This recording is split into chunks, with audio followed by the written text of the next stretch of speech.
Hey, hey, hey. Welcome to a world of laughter, learning, and entertainment.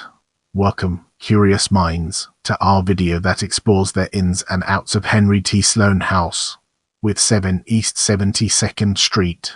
The Henry T. Sloane House is a mansion at 9 East 72nd Street on the Upper East Side of Manhattan in New York City. It is along 72nd Street's northern sidewalk between 5th Avenue and Madison Avenue. The 5-story building was designed by Carrère and Hastings in the French Beaux-Arts style and was built from 1894 to 1896. The house, along with the neighboring structure at 7 East 72nd Street, has been owned since 2002 by the government of Qatar, which has combined the two buildings into a single residence. The limestone facade is divided vertically into 4 bays and rises 4 stories from the street. The facade includes rusticated limestone blocks on the 1st story, a colonnade of Ionic columns on the 2nd and 3rd stories, and a mansard roof on the 4th story. The house originally spanned, with various living spaces on the 2nd floor and bedrooms on the upper stories. After 7 and 9 East 72nd Street were combined, the residence included a swimming pool and a roof terrace. The building was originally constructed for the family of Henry T. Sloane, son of the founder of the carpet firm W. and J. Sloane.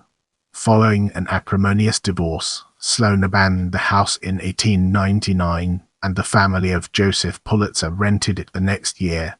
In 1901, it was purchased by the banker James Stillman, who lived there until his death in 1918.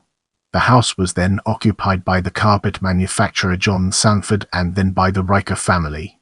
The Lick Franchised in New York, which already occupied the neighboring mansion at 7 East 72nd Street, moved into the house in 1964.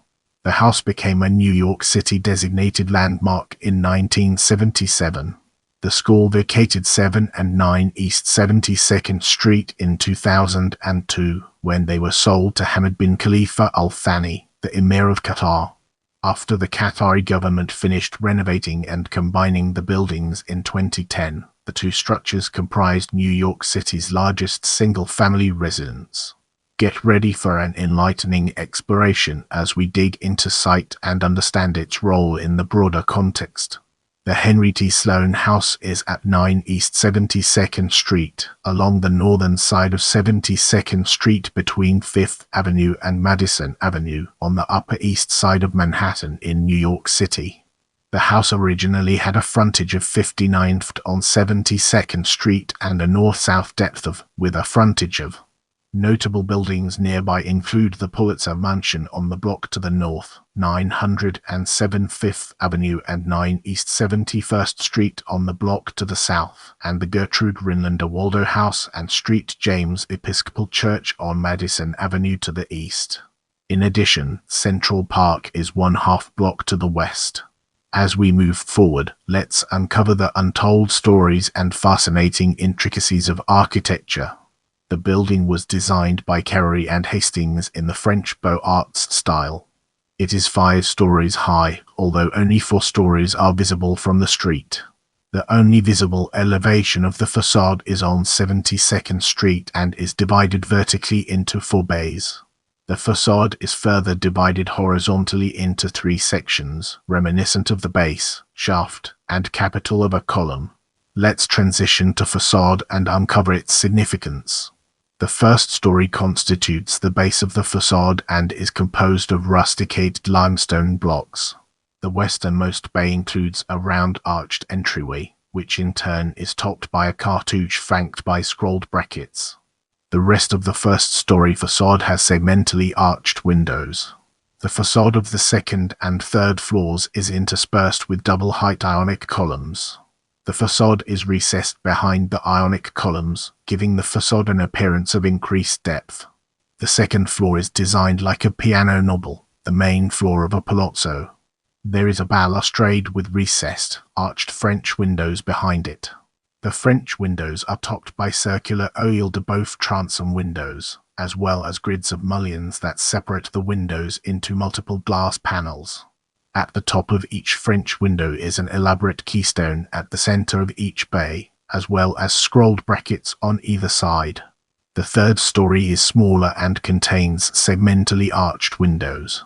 There are also cartouches above the third floor windows, which are decorated with garlands and scrolls. The Ionic columns support a heavy cornice with modillions, which runs horizontally across the facade above the third floor. The fourth floor is within a mansard roof and is recessed behind a balustrade. On this story, there are 4 mansard windows, each corresponding to a bay on the first through third floors. The dormers are topped by flat-arched pediments. The use of flat-arched pediments on the fourth floor was intended to link it with the arched windows on the lower stories. In this section, we'll be exploring features. The house originally spanned and is decorated with details such as fireplaces and molded decorations. It was originally designed in the Louis XIV style, with rooms arranged around a court of honor. The first floor has an entrance hall that is accessed via the court of honor. This hall measures 22 by and contains leaded glass windows, oak and iron doors from the entrance, a large fireplace, and a plaster ceiling with classical design details. A large curving staircase leads up to the second floor, with a metal balustrade, wall sconces, and various green and gold decorations. At the front of the second floor is a drawing room measuring 25 by and a salon measuring 28 by. The upper stories were designed in a French style and contained the family bedrooms and servants' quarters. Many of the rooms retained their original decorations in the eaves, including doorknobs, chandeliers, and lamps. A New York Times article from 1941 described the house as having 28 rooms, including 8 bathrooms. A conservatory room was later installed behind the main second-floor rooms. In the late 20th century, the interior of the house retained most of its original design details. For example, when a sprinkler line was installed, it passed over one of the house's original drapery rods. When 9 East 72nd Street was combined with the neighboring 7 East 72nd Street in 2010, the combined houses included 2 levels of bedrooms, a swimming pool, and 2 top floors for the staff. There was also a terrace above the 2 houses. Observer cites the 2 houses as occupying a combined, though the New York City Department of City Planning cites the gross floor area as. With that being said, let's now move on to history. 9 East 72nd Street was originally constructed for Henry T. Sloane, whose father had founded the carpet firm W&J Sloane. Various members of the family married into other affluent New York City families in the late 19th century. These included Henry Sloane, who had, in 1880, married Jessie Ann Robbins, whose father was a partner in the wholesale drug firm of McKesson and Robbins. The Sloanes lived on 54th Street until the years at a time when that part of Midtown Manhattan was filled with houses for the upper class. Prepare yourself for an in-depth analysis of Sloane ownership in this section. By the mid-years, numerous wealthy families had settled on 72nd Street. Henry Sloane initially wanted to buy a lot at the corner of 72nd Street and 5th Avenue, but that corner was already occupied. Instead, he bought a 54-foot wide site at 9 East 72nd Street. Initially, Sloane wanted to hire both McKim, Mead and White and Richard Morris Hunt to design competing plans for the house. Hunt's wife said that Sloane had intended to combine elements of both architecture firms' plans, not knowing that doing so would be an ethical taboo for both firms. Sloane ultimately hired John M. Carrère and Thomas Hastings of the firm. Drawings of the house's interiors were publicized in the American Architect and Building News as early as December 1893. Plans for the house were not formally filed with the New York City Department of Buildings until August 1894, at which point the house was planned to cost $100,000. The house took 2 years to construct, and plans for the interior were modified during the construction process. The house was recorded as being vacant in mid-1896, when a burglary prompted a police watchman to be posted outside the Sloane's house, though $300,000 worth of furniture had been moved into the house by September 1896. One of the first events that the Sloanes hosted at the house was a dance party for more than 200 guests in January 1897, an event they also hosted the following year. The Sloanes lived in the house for only about 3 years. Henry deeded the house to Jessie in October 1898. Following a protracted disagreement, Henry separated from his wife in December 1898 and moved to his sister's house on 57th Street. Jessie, who frequently communicated with friends via a messenger call box in the house, found that some of her messages were intercepted after the couple had separated. The Sloanes formally received a divorce in April 1899, when Jessie married Perry Belmont. Under the terms of the divorce, Jessie gave up the 72nd Street residence and agreed not to visit her 2 daughters until they turned 21 years old. If Henry did not agree to buy back the house, it was to be sold, with their 2 daughters sharing the profits. Henry agreed to buy the house that May, with the condition that he was to pay off about $64,000 worth of Jessie's personal debts. At the time, the house was valued at $450,000. After Henry bought back the house, he did not live there. Instead, in February 1900, Sloane leased the house to the publisher Joseph Pulitzer, who was living in the Hotel Netherland because his house at 55th Street had burned down. Pulitzer agreed to pay $17,500 a year in rent, for a lease that expired in May 1901. Shortly after his family moved to 9 East 72nd Street, Pulitzer bought several lots 1 block north on 73rd Street for his permanent residence at Joseph Pulitzer House. The 1900 United States Census shows that Pulitzer's household consisted of 6 people and that he employed another 17 servants. As we progress through this video, let's now turn our gaze towards subsequent ownership. In February 1901, the house was sold to James A. Stillman, the president of National City Bank of New York. The house was valued at $450,000. At the time, Stillman also owned property at 17 and 19 East 72nd Street to the east, as well as property on the northeast corner of 5th Avenue and 72nd Street to the west. Stillman had planned to construct a mansion on the latter corner to be designed by McKim, Mead and White, but the mansion was never built and that site remained vacant. By 1905, Stillman was recorded as having shifted his primary residence out of New York City, though he continued to live at 9 East 72nd Street. Stillman had 9 servants at the house, including a chef whose cooking he reviewed every night. The few visitors Stillman invited had a largely negative impression of him, and whenever he invited family members over, he forced them to sit in silence for hours. After retiring from National City Bank in 1909, Stillman spent most of his time in Paris. Although he hosted events such as a reception for his son's wedding in 1911, the Buffalo News described the house the next year as one of several empty mansions in New York City. Stillman retained the house until he died of heart disease there in March 1918. The carpet manufacturer and former U.S. Representative John Sanford leased the house for a short time before buying it in April 1919 at an estimated value of $500,000. The Sanfords hosted events such as lecture musicals, a dinner honoring their son Stephen, and debutante balls for their daughters Sarah and Gertrude. Sanford's wife Ethel lived at the house until her death in 1924. In the late years, the Sanfords continued to host events at their house, such as dinners and dances. Stephen Sanford was recorded as living at the house until he married the actress Mary Duncan in 1933, as did Sarah until her own marriage in 1937. John Sanford ultimately died in September 1939. By that time, many mansions in the neighborhood were being demolished or converted to non-residential uses, as millionaires no longer resided in these mansions. The house was purchased by an unnamed client of Douglas Elliman in 1941. Mary J. Riker was recorded as having owned the house after Sanford. She bought the house to protect her residence at 7 East 72nd Street.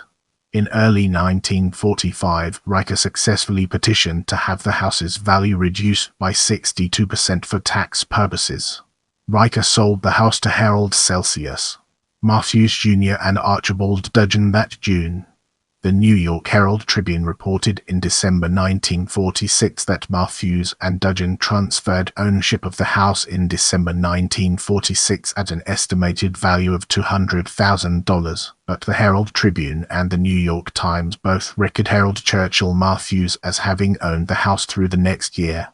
In any case, Mrs. Sterling Booth bought the house from Matthews in September 1947 as a sanctuary for the IAM activity religious movement. At the time, the house was valued at $185,000. After Booth's acquisition, the house was occupied by the Sanctuary of the Master's Presence. The interiors remained mostly unchanged even after its conversion to religious use. The building also hosted events such as the 1959 wedding of Booth's daughter Marilyn. Now it's time to shift gears and explore use as school. In April 1964, the Lick Franeys de New York, a French-language school, purchased 7 and 9 East 72nd Street from the Booth family for a combined $850,000. The school took out a $815,275 mortgage from Massachusetts Mutual, which covered both the 72nd Street houses and Lick Franeys' original building at 3 East 95th Street.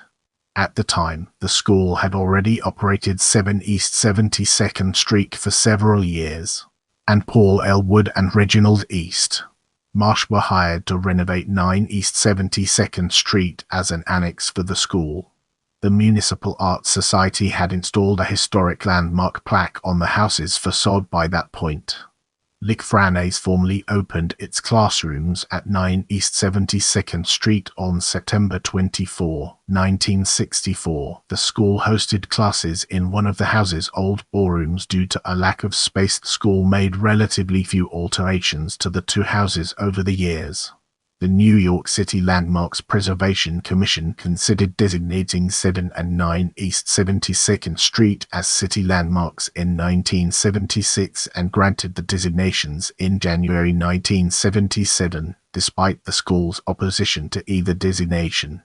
Either the houses at 7 and 9 East 72nd Street contained Lick Franeys' kindergarten through 4th grade classes.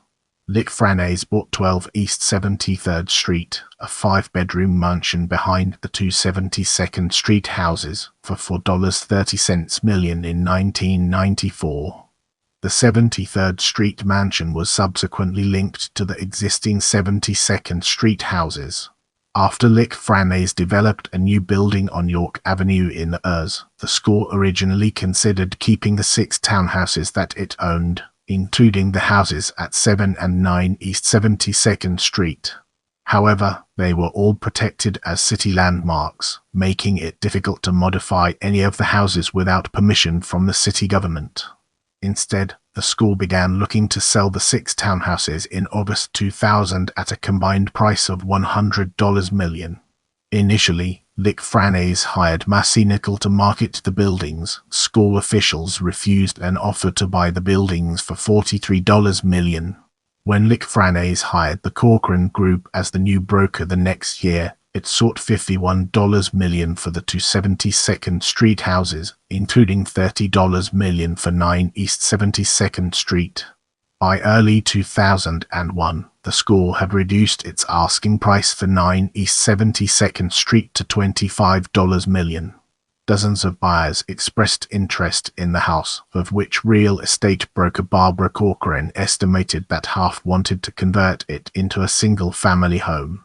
The 72nd Street houses remained unsold for over 2 years because of a decline in New York City real estate following the September 11 attacks. Let's zoom in on Qatari residents and understand its implications. although an appraiser said in mid-2002 that the two buildings at 7 and 9 East 72nd Street could be sold for $25 million each. They were ultimately sold for a combined $26 million. The purchaser of the buildings was Hamad bin Khalifa Al Thani, then the Emir of Qatar, who reportedly beat out the developer Donald Trump and an unknown bidder when he agreed to acquire the properties in August 2002. The sale was finalized the next year. The Qatari government began combining the two buildings into a single house in 2004. The project was designed by Thornton Tomasetti and took 6 years. The renovations of both buildings had been completed by 2010. The combined mansion at East 72nd Street covered, making it New York City's largest single-family house. It also became one of several dozen properties that the Qatari government owned in New York City. Qatari Sheikha Al-Maysa bint Hamad Al Thani used the houses as her New York City residence, displaying her art collection across numerous rooms. The state of Qatar bought the adjacent 12 East 73rd Street in 2017 to house the servants who were employed at East 72nd Street. In the following section, we'll be immersing ourselves in the captivating world of reception. Upon the house's completion, the New York Tribune called the residence one of the most spacious and magnificent in New York, and the New York Times described the house as one of the handsomest of the newer uptown residences. In 1900, Architectural Annual magazine described 7 and 9 East 72nd Street as enigmas, hotels particuliers, and New York but not the French Quarter in the picture caption. A writer for the New York Times described the house in 1974 as perhaps the finest of the Gallic limestones to be developed around the Upper East Side's Millionaires Row. When the building was placed for sale in 2000, a reporter for the same paper said the building was regarded by architects as one of the finest Beaux-Arts townhouses in the city. Christopher Gray of the New York Times wrote in 2011 that the house's design was ultra-French but was beaten out by the neighboring 7 East 72nd Street. Thanks for being a part of this amazing journey. I can't wait to bring you more exciting content.